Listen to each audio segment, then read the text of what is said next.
Alléluia, gloire à Dieu, gloire à Dieu. Chers membres de PPDO, éminents serviteurs et servantes de Dieu, me voilà encore, Dr. Grace Nkanga des États-Unis. Alors, on va commencer avec une prière. Cher Père éternel, je m'abandonne à vous et je demande que votre Saint-Esprit nous enseigne selon votre parole concernant la différence entre le don de prophète, de prophétie et le ministère prophétique. Au nom de Jésus-Christ, notre Sauveur. Amen. Et voilà. Éminents serviteurs et servantes de Dieu, soyez bénis. Selon l'enseignement de l'apôtre Paul concernant la différence entre le don prophétique et le ministère prophétique, écrit en 1 Corinthe, chapitre 12, verset 10. Là, dans le...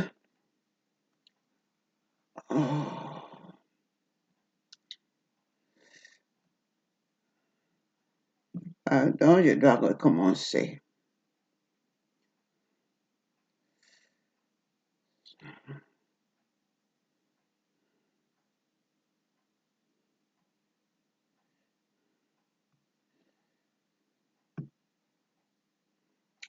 OK.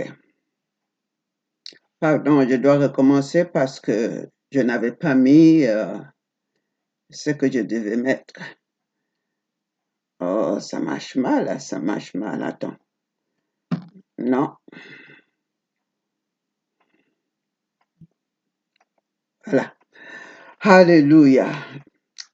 Éminents serviteurs et servantes de Dieu, me voici, Dr. Grace Nkanga des États-Unis. On va commencer avec la prière. Alléluia. Cher Père éternel, je m'abandonne à vous et je demande que votre Saint-Esprit nous enseigne selon votre parole sur la différence entre les dons de prophétie et le ministère prophétique. Amen. Alléluia. Selon l'enseignement de l'apôtre Paul, en 1 Corinthe 12, verset 10, il nous a donné bien séparément les dons prophétiques. Les dons prophétiques. Parmi eux, il y a le don de prophétie. Et le don de prophétie, c'est directement pour donner des instructions à l'Église pour exhortation, édification et parfois correction. Amen. Alors, il faut que là, dans chapitre 12, verset 10, c'est bien expliqué. Le don de prophétie est donné aux personnes par l'Esprit de Dieu pour édifier, exhorter et le confort. Et aussi pour la correction. Bien que ce n'est pas mentionné, mais la voix de Dieu, la parole de Dieu, et pour corriger l'Église et voir que tout le monde marche dans l'esprit, marche suivant la justice de Dieu. Amen.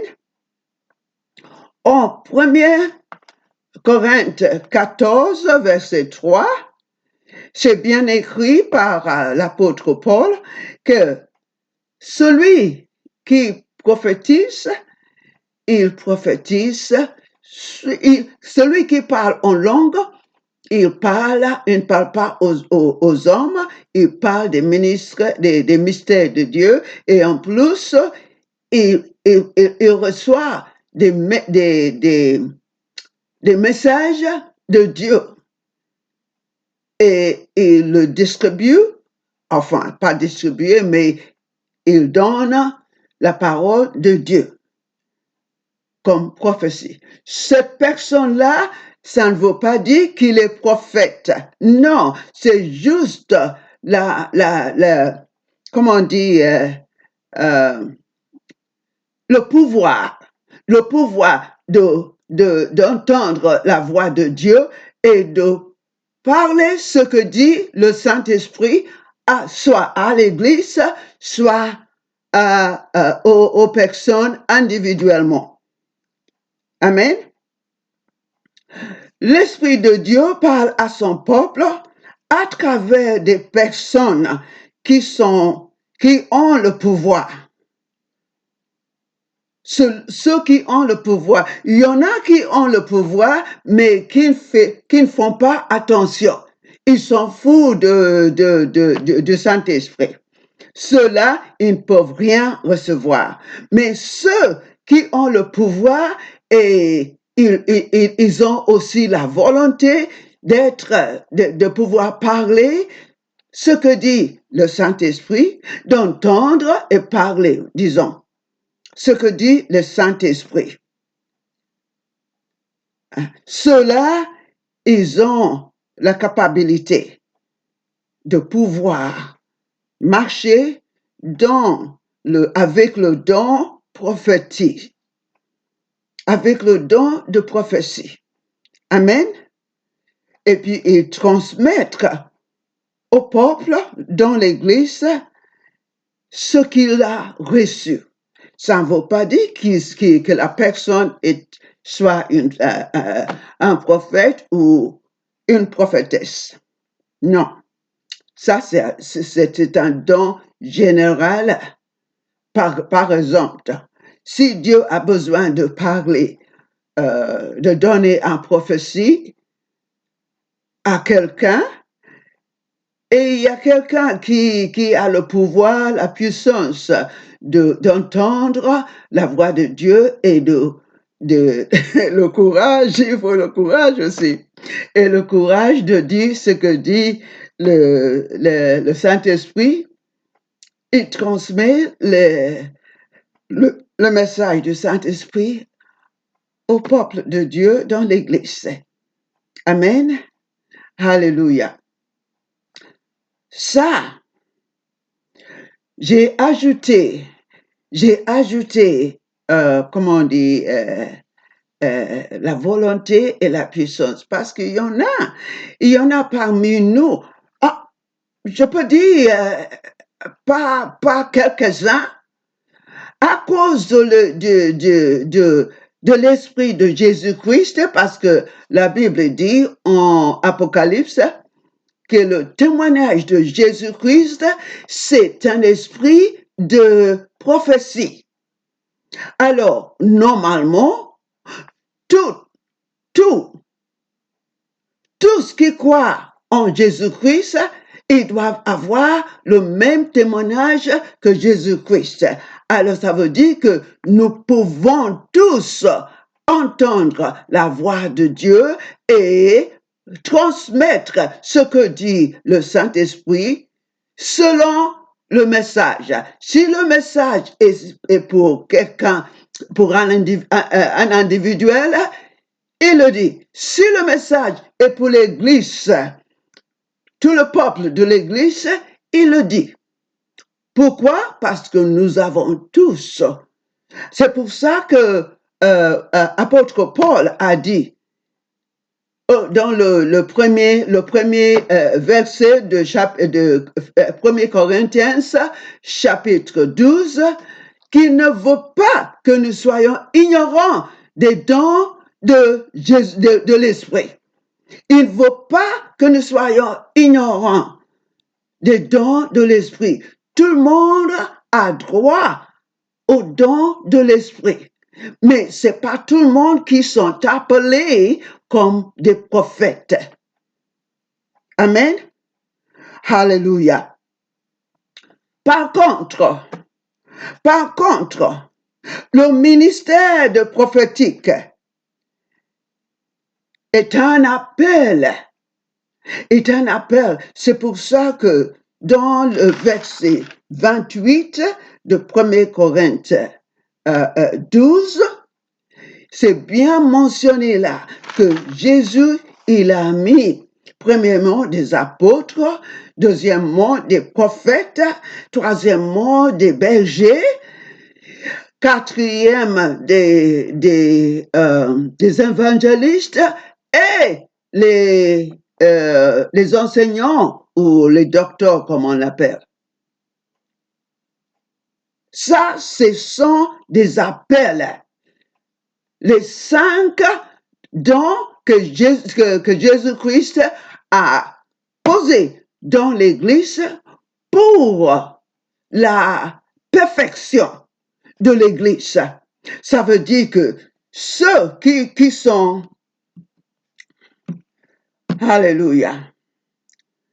Ça veut dire que ceux qui sont dans ce cadre des 5 dons d'esprit, parmi les 5 là, la seconde, c'est le prophète.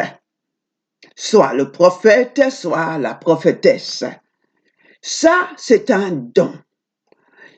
C'est un appel. Ces gens-là ont été appelés par le Saint-Esprit de Dieu.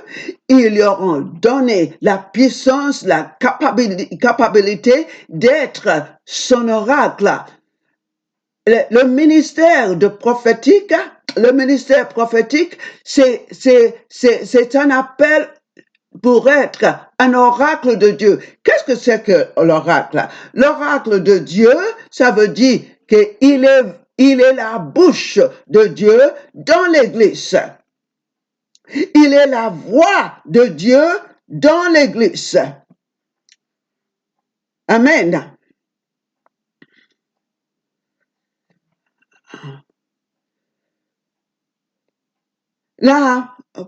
Le ministère prophétique, comme j'avais dit, c'est un appel. Puisque c'est un appel, Dieu a donné au prophète ou à la prophétesse la puissance d'être son oracle. Et l'oracle, c'est quelqu'un qui peut entendre la voix de Dieu et parler directement ce que Dieu lui a donné à parler. Par exemple, comment il s'appelle? Le prophète Samuel, dans la vieille alliance, il était la bouche et la voix de Dieu. Il dit ce que dit le bon Dieu, le Seigneur, pour qu'il dise à son peuple. Et aussi, il a la puissance de diriger. Le prophète Samuel, par exemple, il était aussi non seulement un prophète, il était un juge. Il était un juge. Ça veut dire qu'il a la puissance, il a l'autorité de Dieu de diriger Israël comme Dieu le vaut. Il dirige à la volonté de Dieu, pas à son volonté, parce que il a le ciel de Dieu ouvert.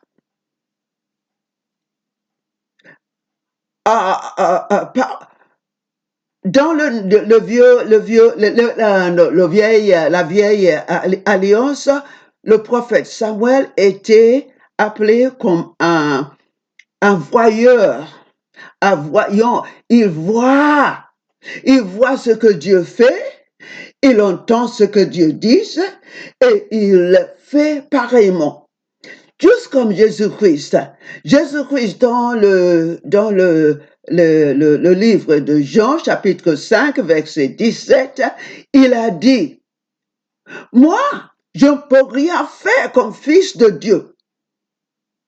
Je fais seulement ce que je vois mon Père faire et je dis seulement ce que j'entends mon Père dire. Ça, c'est la puissance de prophétie. C'est le don de prophétie. Amen. Ézéchiel, le prophète Ézéchiel, dans comment on dit en anglais, ça s'appelle Valley of Dry Bones. Là où il y avait des os qui sont secs, tout à fait secs et blancs.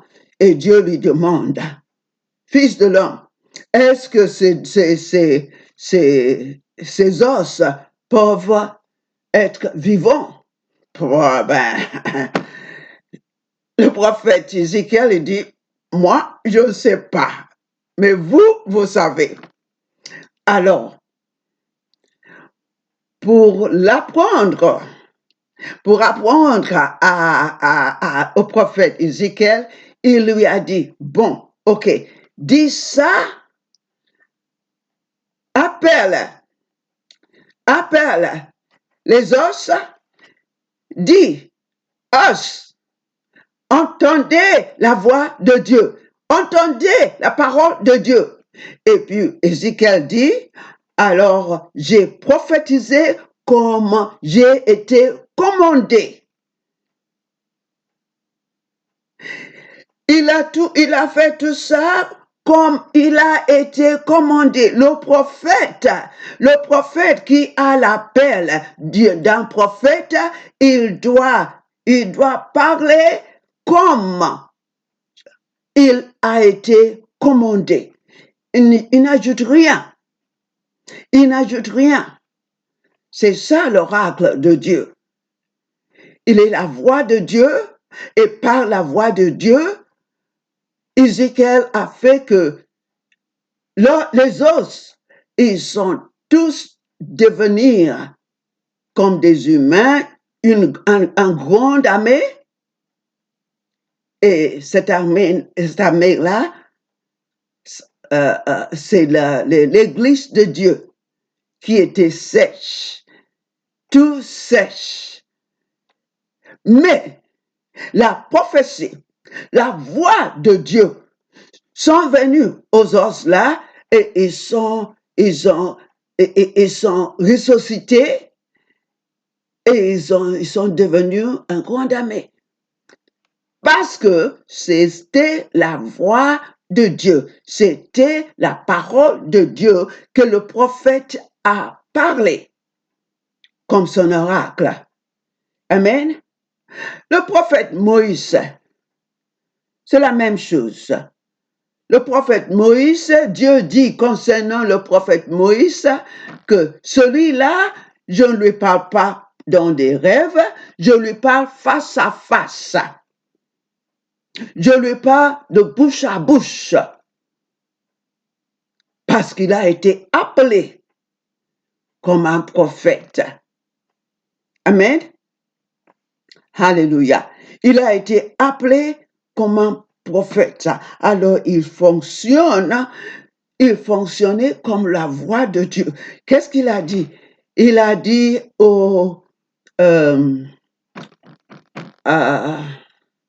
non, c'est pas ceux qui voulaient qui voulait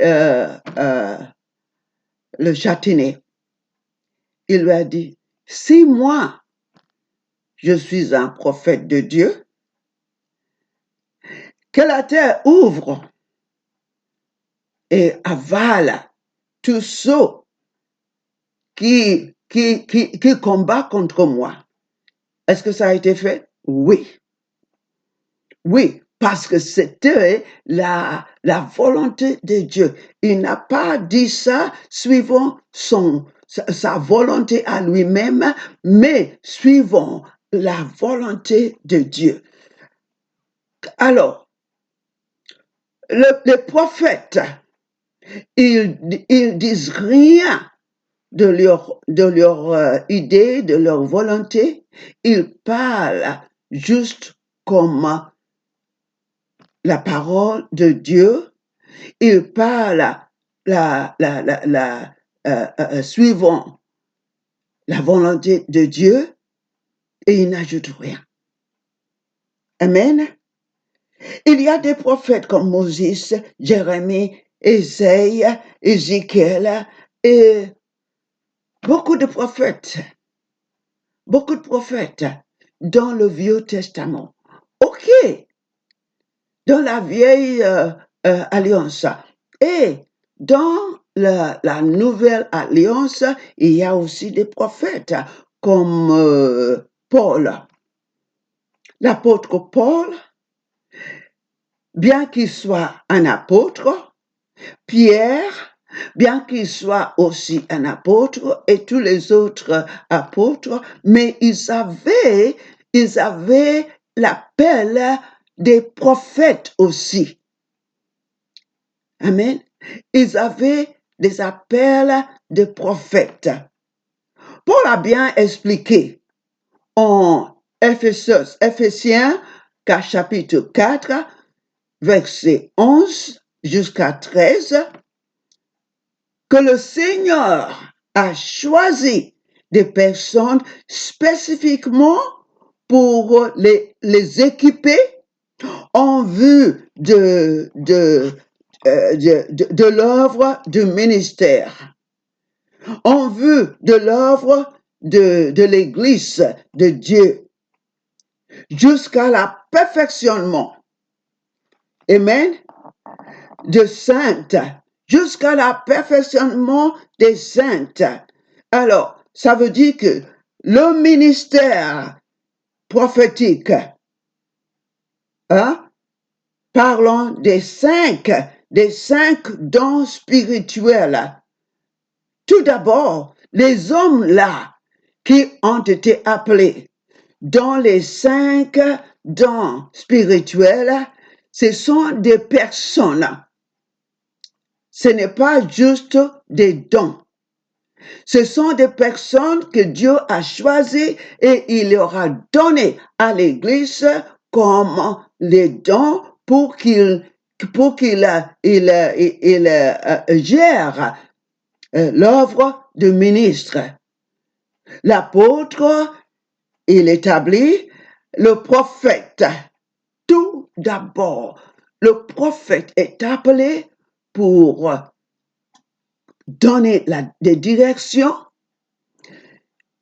dites à l'Église ce que dit l'Esprit de Dieu, ça veut dire diriger l'Église de Dieu et en plus corriger l'Esprit de Dieu. Malheureusement, aujourd'hui, les pasteurs, les églises, ils ne veulent pas entendre la voix de Dieu directement parce que la voix de Dieu expose, elle ouvre tous les mauvaises choses qui se passent dans l'église. Alors, ils ont tué la voix de Dieu. Ils ont fait que les prophètes aient peur de prophétiser. Les prophètes ne peuvent plus prophétiser la parole de Dieu. Ils ne peuvent plus prophétiser ce que dit l'Esprit de Dieu. Amen. Afin qu'il ne soit pas chassé de l'Église. Parce que maintenant, il y a beaucoup de choses qui se passent dans l'Église. Des pasteurs qui couchent avec d'autres femmes, même des femmes mariées, des pasteurs qui volent l'argent de Dieu, l'argent de l'Église, les pasteurs qui prêchent que c'est d'accord pour être un homosexuel, comme on dit, un gay. Vous voyez des pasteurs même qui sont gays, comme on dit en anglais. Ils couchent avec, ils ont des affaires amoureux avec un autre homme. Même les femmes, les prophétesses, ils ont les affaires amoureuses avec d'autres femmes dans l'église. Et c'est pour ça qu'ils ne veulent plus entendre la voix de Dieu, parce que la voix de Dieu va tout exposer. Il va tout ouvert. Et ils ne veulent pas ça. Alors ils ont dit, non, on n'accepte pas de prophétie dans les églises. Ça, à la fin du temps, comme Dieu nous a dit, comme Dieu m'a dit, en 2018, il a dit qu'il va encore, il va à nouveau former des prophètes comme le prophète Samuel, comme le prophète Moïse, comme Josué, il va les former lui-même. Ce seront des prophètes qui n'auront pas peur de l'homme. Ce seront des prophètes qui ont la volonté de satisfaire Dieu et non pas l'homme, non pas la doctrine de l'Église, non. Et ça vient. Ça vient. Dieu il est en train de faire ça. Il est en train d'exposer toutes ces mauvaises choses qui se passent dans l'Église. C'est ça le travail du ministère prophétique. Amen. Le ministère prophétique parle seulement ce que dit l'Esprit de Dieu, le Saint-Esprit, et c'est tout. Amen. Hallelujah. Hallelujah. Horabashanta rabakashia. Shekereboko soturubo. Shatereboko soturubo. Hallelujah. Gloire à Dieu, gloire à Dieu. Harabashanta. Prenons le prophète, l'apôtre Jean, le révélateur. Il a fonctionné dans le livre d'Apocalypse comme un prophète. Parce que là, Jésus-Christ lui a appelé et il lui a montré des choses qui se passeront à la fin du temps. Qui se passeront à la fin du temps. Il lui a parlé, il lui a tout montré. Alors, dans la Nouvelle Alliance, on a beaucoup de prophètes qui s'occupent du ministère prophétique dans l'Église. À part le ministère prophétique de Dieu, l'Église de Dieu sera toujours elle marchera dans l'erreur. Parce que c'est la voix prophétique qui nous révèle la volonté de Dieu. C'est la voix prophétique qui nous donne la révélation de la volonté de Dieu, comment faire ceci, comment faire cela, comment marcher dans la justice de Dieu et tout ça. Alors, sans le ministère prophétique, sans la voix prophétique, il n'y aura pas la sainteté, il n'y aura pas la justice, il n'y aura rien. Tout le monde marcheront comme ils veulent. Et là, ce n'est plus Dieu qui est en charge.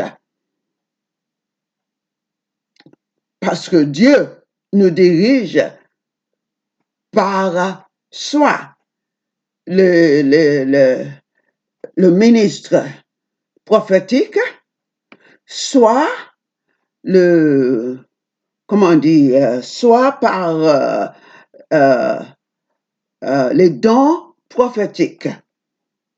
Alors, chers serviteurs et servantes de Dieu, si vous avez une église ou un ministère qui ne veulent pas le ministère de la prophétie, le ministère prophétique dans votre église, attention. Attention, vous combattez la volonté de Dieu. Alors là, vous allez avoir des problèmes. Vous allez avoir de gros problèmes dans votre église. Parce que là, vous dirigez les gens pour marcher, le peuple de Dieu pour marcher comme ils veulent, sans correction, sans justice. Par contre, c'est Dieu qui vous a appelé comme pasteur. Alors,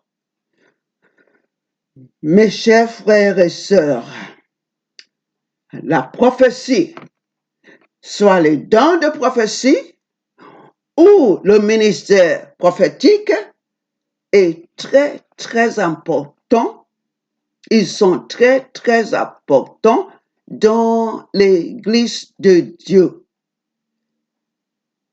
Vous ne pouvez pas choisir de marcher avec les dons de prophétie et refuser de marcher suivant ou selon la voie prophétique, le ministère prophétique de Dieu.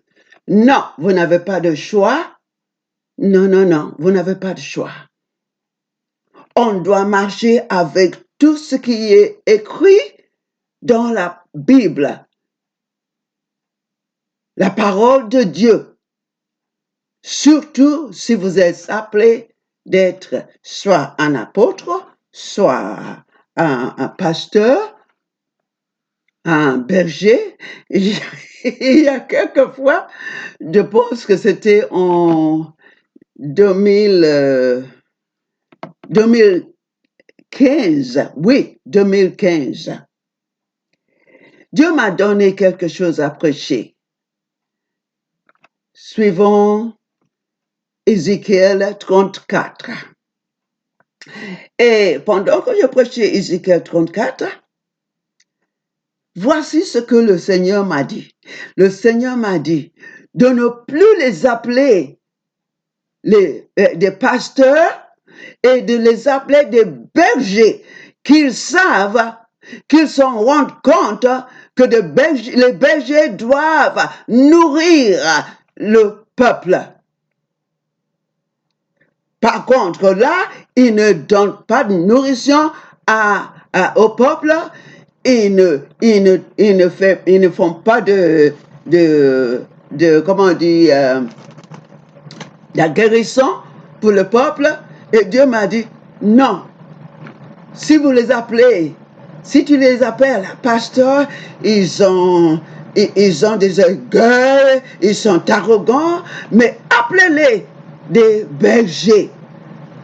Comme ça, ils seront conscients que le travail d'un berger, c'est nourrir le peuple. C'est ça que Jésus-Christ a dit à l'apôtre Pierre. Il a dit à l'apôtre Pierre, Pierre, est-ce que tu m'aimes? Oh oui, je vous aime. Pierre, est-ce que tu m'aimes? Oh oui, je vous aime. Pierre, est-ce que tu m'aimes plus que ça? Plus que le péché, dans le péché des poissons. Alors là, Pierre était un peu inquiet et a dit, bon, Jésus, Seigneur, toi tu sais, mais moi je sais que je t'aime. Alors Jésus a dit, si tu m'aimes, donne la nourriture à mon peuple. Donne la nourriture à mon peuple. Et si nous ne voulons pas la parole de Dieu, nous ne voulons pas la voix de Dieu, nous ne voulons pas suivre l'Esprit, le Saint-Esprit, comment est-ce que nous allons nourrir les peuples de Dieu? Alors, chers frères et sœurs, ça c'est une parole pour la fin de temps.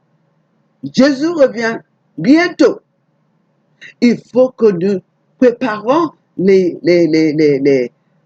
l'église, parce qu'il revient pour une église, une femme sans tâche. Sans tâche. Amen. À part la parole de Dieu, comme la voix de Dieu, le ministère prophétique, on ne peut pas amener l'église de Dieu jusqu'à ce qu'elle ne soit sans tâche. C'est la voix de Dieu, sa parole qui nettoie, qui dirige, qui corrige et qui nous remplisse. Amen. Amen. Voici la fin de mon, enfin, c'est pas moi, c'est la parole du Saint-Esprit. C'est ce qu'il m'a donné à donner aux gens. Parce que moi, comme une personne, je n'ai pas l'aptitude, je n'ai pas la puissance de pouvoir parler et changer l'attitude, le caractère des peuples de Dieu. C'est juste pour parler ce que dit le Saint-Esprit. Voici ce que le Saint-Esprit m'a envoyé à vous dire. Amen. Soyez bénis, que Dieu vous bénisse tous. En plus, que Dieu bénisse l'œuvre qu'il a mis dans vos mains. Amen. Et qu'il bénisse son peuple sous votre dans votre église. Amen. Shalom, shalom. Que Dieu vous bénisse tous. Amen. Hallelujah.